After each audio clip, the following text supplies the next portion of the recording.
Forget the 4-day work week. What about a 15-hour work week? Wouldn't that be great? 2030, here we come. Well, at least that's what the famed economist John Maynard Keynes predicted nearly 100 years ago.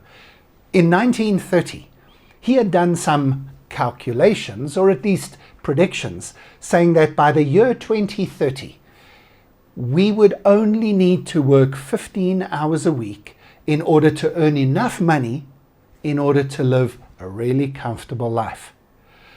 Whew, if only, right?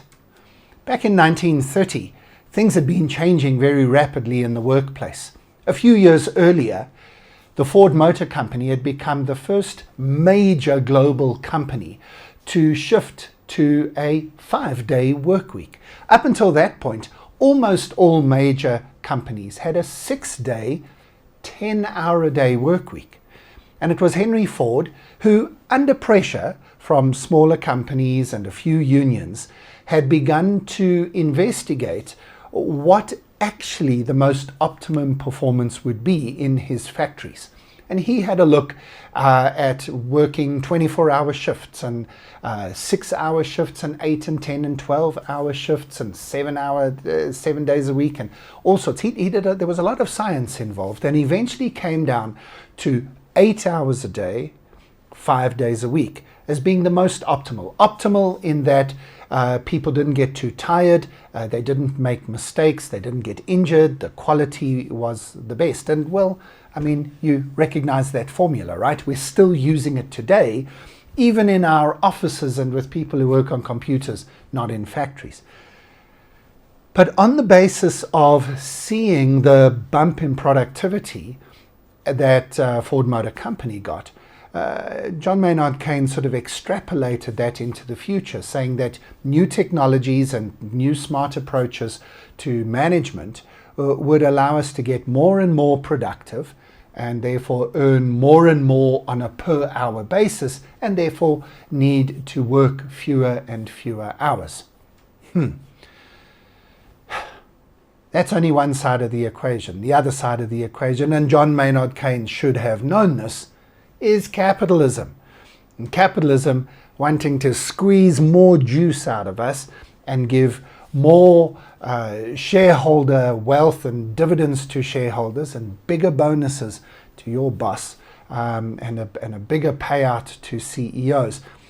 John Maynard Keynes knew that that was going to happen, but didn't quite factor that side of the equation in. So who knows? It might be possible if we didn't pay our CEOs and execs incredibly inflated numbers, if we didn't feel the need to maximize shareholder revenue beyond just a reasonable return for their investment, maybe we would be able to give more wages to people, allowing people to work fewer hours, live better lives, and live that middle class dream that the upper class, John Maynard Keynes, had in mind.